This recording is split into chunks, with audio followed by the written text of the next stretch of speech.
Assalamualaikum warahmatullahi wabarakatuh. Perkenalkan, nama saya Kanza Huda dari Akuntansi Perpajakan kelas 5B. Ini saya akan menjelaskan materi mengenai review dan pemeriksaan laporan keuangan pemerintah daerah. Yang pertama adalah yang harus kita ketahui yaitu mengenai audit atau pemeriksaan. Audit di sini adalah suatu proses sistematis untuk mendapatkan dan mengevaluasi bukti secara objektif yang berhubungan dengan asersi tentang tindakan-tindakan dan kejadian-kejadian ekonomi, dengan tujuan untuk menentukan tingkat kesesuaian antara pernyataan tersebut dengan kriteria yang telah ditetapkan dan mengomunikasikan hasil-hasilnya kepada pemakai yang berkepentingan. Selanjutnya, terdapat jenis-jenis auditor yang harus kita ketahui berdasarkan organisasinya. Yang pertama yaitu akuntan publik, kemudian pemeriksaan internal, dan audit pemerintah, seperti BPKP, BPK, dan inspektorat di Departemen Pemerintah. Selanjutnya yaitu dasar-dasar pemeriksaan keuangan. Nah, berikut dasar hukum pemeriksaan keuangan. Terdapat 4. Selanjutnya, pengertian dari pemeriksaan keuangan negara. Pemeriksaan keuangan negara ini adalah proses identifikasi masalah, analisis, dan evaluasi yang dilakukan secara independen, objektif, dan profesional, berdasarkan standar pemeriksaan untuk menilai kebenaran, kecermatan, kredibilitas, dan keandalan informasi mengenai pengelolaan dan tanggung jawab keuangan negara, menurut Undang-Undang Nomor 15 Tahun 2004 tentang pemeriksaan, pengelolaan, dan tanggung jawab keuangan negara. Selanjutnya yaitu pemeriksaan keuangan negara. Dalam Undang-Undang Nomor 15 Tahun 2004, Pasal 2 Ayat 1, pemeriksaan keuangan negara meliputi pemeriksaan atas pengelolaan keuangan negara dan pemeriksaan atas tanggung jawab keuangan negara. Dan dalam Pasal Undang-Undang Nomor 15 Tahun 2004 Pasal 3 Ayat 1, pemeriksaan pengelolaan dan tanggung jawab keuangan negara yang dilakukan oleh BPK meliputi seluruh unsur keuangan negara sebagaimana dimaksud dalam Pasal 2. Selanjutnya, jenis-jenis pemeriksaan keuangan negara. Nah, apa aja sih jenis-jenisnya? Ada 3 jenisnya, yaitu pemeriksaan keuangan, pemeriksaan kinerja, dan pemeriksaan dengan tujuan tertentu. Nah, kira-kira dari 3 jenis tersebut apa sih perbedaannya? Perbedaannya adalah dapat diukur dengan parameter yang ada tujuan, kemudian hasil dan lingkup pemeriksaan. Kalau dengan parameter tujuan, pemeriksaan keuangan ini memperoleh keyakinan memadai sehingga pemeriksa mampu memberikan opini bahwa laporan keuangan menyajikan secara wajar. Kemudian dalam pemeriksaan kinerja, ini menilai aspek ekonomi, efisiensi, dan atau efektivitas serta aspek kinerja lainnya atas suatu hal pokok yang diperiksa dengan maksud untuk memberikan rekomendasi yang dapat mendorong ke arah perbaikan. Kemudian, dalam PDTT, ini dalam bentuk patuhan yang bertujuan untuk menilai apakah hal pokok yang diperiksa sesuai atau patuh dengan ketentuan peraturan perundang-undangan. Kemudian dalam parameter hasil, pemeriksa keuangan ini hasilnya itu berupa opini atas laporan keuangan, sedangkan dalam pemeriksaan kinerja itu hasilnya berupa kesimpulan dan rekomendasi atas aspek kinerja yang dinilai. Kemudian dalam PDTT itu hasilnya berupa kesimpulan berdasarkan tujuan pemeriksaan. Kemudian dengan perbedaan yang parameter lingkungan pemeriksaan, di pemeriksaan keuangan ini ruang lingkupnya itu seluruh laporan keuangan, sedangkan pemeriksaan kinerja ini lebih spesifik dan PDTT ini lebih spesifik. Kemudian ruang lingkup pemeriksaan keuangan negara. Dalam SPKN 2017, lingkup pemeriksaan keuangan negara meliputi pemeriksaan atas pengelolaan dan tanggung jawab keuangan negara. Yang pertama, pengelolaan meliputi seluruh kegiatan perencanaan, pelaksanaan, pengawasan, dan pertanggungjawaban. Kemudian tanggung jawab adalah kewajiban untuk melaksanakan pengelolaan keuangan negara sesuai dengan prinsip-prinsip tata kelola yang baik. Kemudian, lingkup keuangan negara. Yang pertama ada hak negara untuk memungut pajak, mengeluarkan dan mengedarkan uang, dan melakukan pinjaman. Kemudian, kewajiban negara untuk menyelenggarakan tugas layanan umum pemerintah negara dan membayar tagihan pihak ketiga. Kemudian, penerimaan negara, pengeluaran negara, penerimaan daerah, pengeluaran daerah, kekayaan daerah dikelola sendiri atau pihak lain, pihak lain yang diperoleh dengan menggunakan fasilitas yang diberikan pemerintah.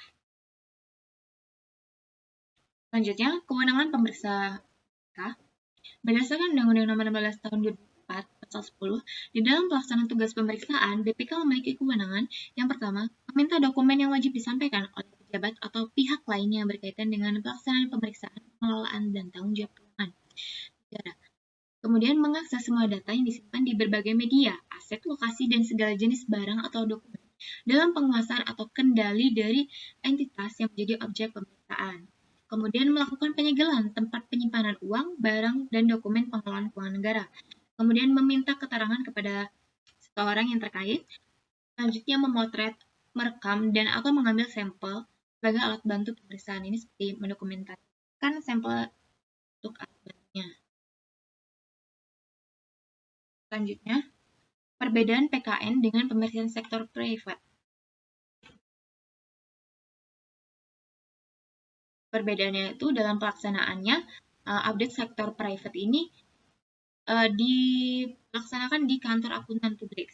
Audit sektor publik itu dilaksanakan di lembaga audit pemerintah atau KAP yang ditujukan lembaga audit pemerintah. Kemudian objeknya, kalau private ini perusahaan atau entitas swasta, sedangkan audit sektor publik ini entitas, program, kegiatan, dan fungsi yang berkaitan dengan pengelolaan dan tanggung jawab keuangan negara sesuai dengan peraturan perundang-undangan. Selanjutnya, perbedaan dari standarnya yaitu di private ini berdasarkan SPAP, sedangkan di public ini standar pemeriksaan berdasarkan standar pemeriksaan keuangan negara yang dikeluarkan oleh BPK. Selanjutnya, kepatuhan terhadap peraturan perundang-undangan. Di private ini tidak terlalu dominan dalam audit, sedangkan di publik ini merupakan faktor dominan karena kegiatan ini dilakukan di sektor publik, sehingga sangat dipengaruhi oleh peraturan.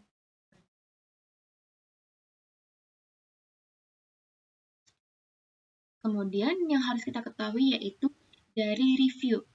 Tujuan review ini apa sih? Tujuan review ini adalah untuk memberikan keyakinan terbatas bahwa laporan keuangan ini telah disusun berdasarkan SPI yang memadai dan disajikan sesuai dengan standar akuntansi pemerintah.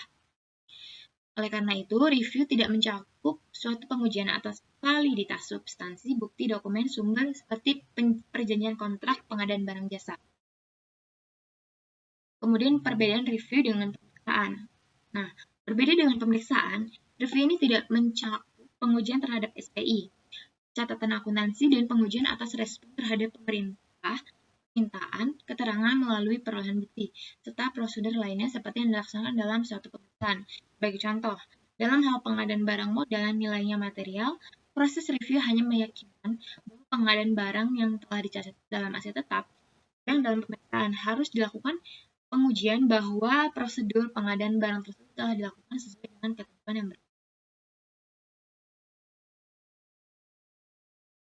Kemudian perbedaan selanjutnya yaitu review ini dilakukan secara internal, dalam hal ini oleh auditor pada aparat pengawasan internal pemerintah atau PIP. Sedangkan pemeriksaan dilakukan oleh audit eksternal, yaitu pemeriksa pada Badan Pemeriksa BPK RI.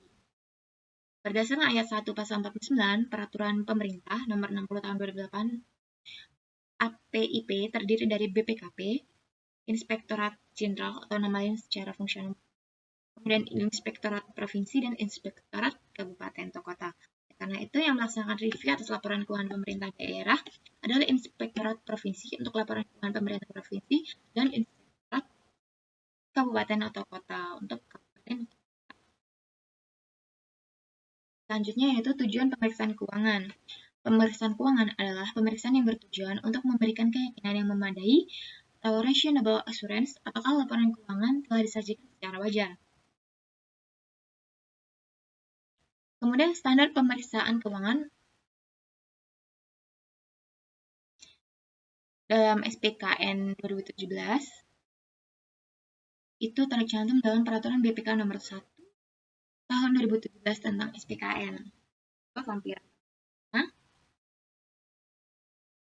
Nah, siapa sih pengguna SPKN ini? Menurut pasal 4, SPKN ini berlaku untuk selanjutnya yaitu pengguna SPKN. Menurut pasal 4, SPKN ini berlaku untuk semua pemeriksaan yang dilaksanakan terhadap entitas, program, kegiatan, atau fungsi yang berkaitan dengan pelaksanaan pengelolaan dan tanggung jawab keuangan negara yang meliputi tingkat keyakinan memadai. Kemudian menurut pasal 5, SPKN ini berlaku bagi BPK, kemudian akuntan publik yang melakukan pemeriksaan keuangan negara, kemudian aparat pengawasan internal pemerintah. Selanjutnya yaitu asersi manajemen. Asersi manajemen adalah pernyataan manajemen yang terkandung di dalam komponen laporan keuangan. Pernyataan tersebut dapat bersifat implisit atau eksplisit. Asersi manajemen ini meliputi keberadaan dan keterjadian, kemudian kelengkapan, hak dan kewajiban, penilaian dan pengalokasian, dan penyajian pengungkapan.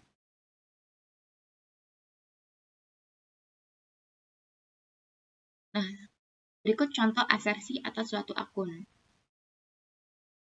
Neraca Kabupaten AAA tanggal 31 Desember 2011 mencantumkan rekening kas sebesar 99.800.765.000. Pertanyaannya, apa asersi atas akun kas tersebut?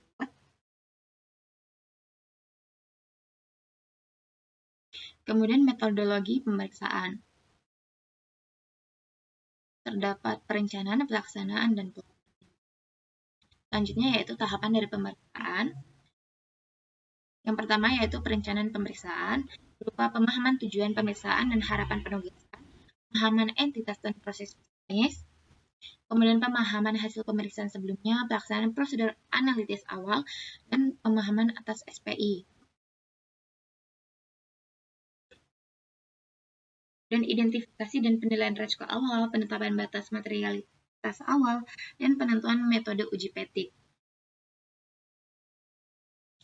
Selanjutnya yaitu strategi dan rencana pemeriksaan. Strategi pemeriksaan ini berisi hal-hal yang akan dilakukan selama pemeriksaan dan rencana pemeriksaan yang merumuskan bagaimana cara melakukan pemeriksaan. Strategi dan rencana pemeriksaan ini harus didokumentasikan secara tertulis dan diperbarui sepanjang proses pemeriksaan. Selanjutnya pelaksanaan pemeriksaan.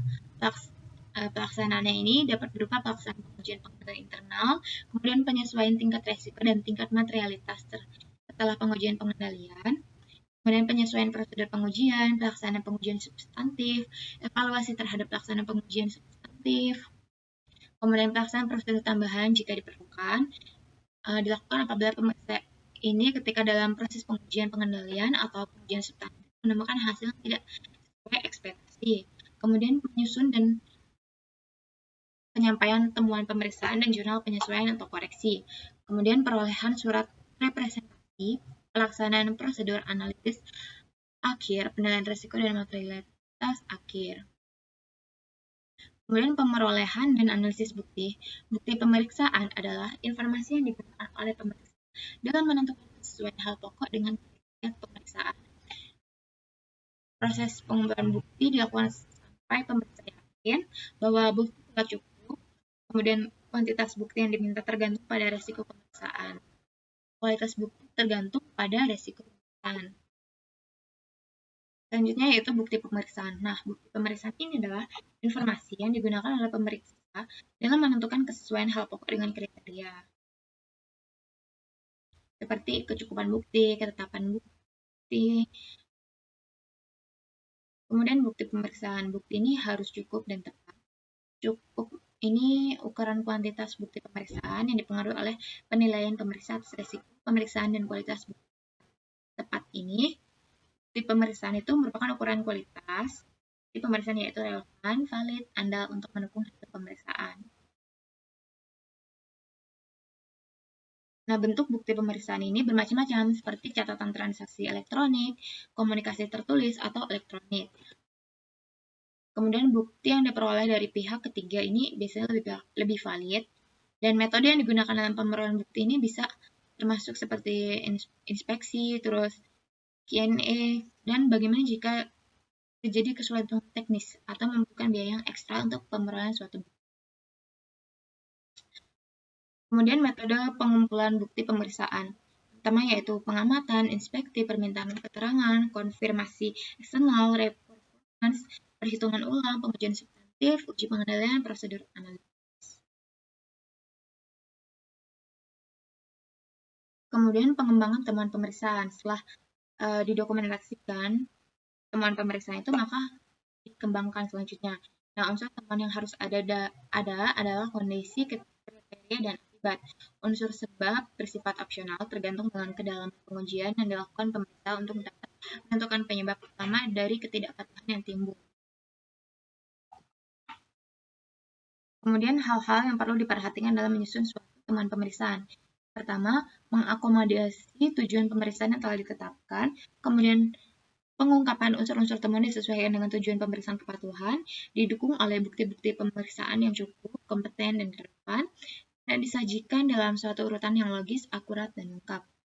Selanjutnya itu hasil dari proses analisis bukti-bukti pemeriksaan oleh tim pemeriksa di lapangan. Nah, ini berikut langkah-langkah penyusunan temuan pemeriksaan. Yang pertama, melakukan analisis pengujian bukti untuk mengidentifikasi adanya perbedaan yang signifikan antara kondisi dan kriteria. Selanjutnya yaitu mengidentifikasi dampak yang ditimbulkan dari perbedaan untuk mengetahui akibat dan sebab. Kemudian menyusun unsur-unsur temuan pemeriksaan dari temuan tersebut. Selanjutnya yaitu pemerolehan tanggapan atas temuan pemeriksaan. Pertama, penyusunan konsep temuan pemeriksaan, penyampaian konsep temuan pemeriksaan, dan pemerolehan komentar tanggapan dari pimpinan etis dan himpunan temuan pemeriksaan. Nah, selanjutnya yaitu pelaporan pemeriksaan. Berupa laporan hasil pemeriksaan atau LHP, itu merupakan bukti penyelesaian penugasan bagi pemeriksa yang dibuat dan disampaikan kepada pemberi tugas. Selanjutnya yaitu penyusunan dan pembahasan konsep LHP atas laporan keuangan yang bertujuan untuk menuangkan secara tertulis seluruh hasil pemeriksaan untuk menjawab tujuan pemeriksaan yang telah ditetapkan. Kemudian penyusunan konsep dan penyampaian LHP atas LK. Tujuan menyelesaikan konsep LHP yang telah mendapat tanggapan akhir dari entitas menjadi suatu laporan sebagai bukti penyelesaian bagi pemeriksa. Selanjutnya, dalam pelaporan itu maka harus memenuhi prinsip di laporan yang baik. Yang pertama yaitu tepat waktu, lengkap, akurat, objektif, meyakinkan, jelas, dan ringkas. Selanjutnya, sistematika dari laporan hasil pemeriksaan. Yang pertama, LHP ini berisi opini LK, berupa lembar opini, gambaran umum, dan laporan keuangan audit. Selanjutnya, LHP SPI, kepatuhan, itu berupa resume LHP, teman-teman SPI, kepatuhan, ikhtisar pemantauan TLHP sebelumnya. Kemudian laporan lain sesuai harapan penugasan itu berupa contoh LHR transparansi fiskal, LHR kemandirian, laporan terkait aspek kinerja tertentu. Kemudian LHP pemeriksaan keuangan berupa hasil pemeriksaan yang memuat opini BPK atas kewajaran laporan keuangan entitas, kemudian gambaran umum perusahaan dan laporan keuangan entitas yang telah diperiksa. Nah, terdapat opini atas kewajaran laporan keuangan. Yang pertama yaitu wajar tanpa pengecualian, wajar dengan pengecualian, tidak wajar, dan peringatan menolak memberikan pendapat.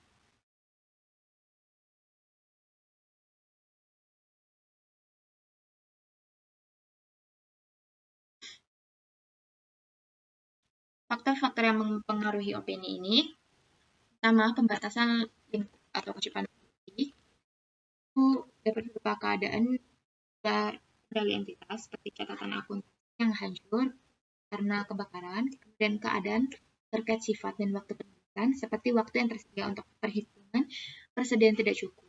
Kemudian pembatasan oleh manajemen. Misalnya manajemen memberikan auditor pelaksanaan prosedur penerbitan konfirmasi kepada pihak ketiga atau pembatasan lainnya.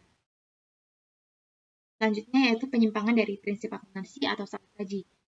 Dari kesesuaian pilihan kebijakan akuntansi, penerapan kebijakan akuntansi tertentu, dan kesesuaian atas kecukupan pengungkapan dalam laporan. Selanjutnya yaitu dasar penetapan opini. Berdasarkan kesesuaian dari dan kecukupan pengungkapan, kemudian kepatuhan terhadap peraturan perundangan, dan efektivitas sistem pengendalian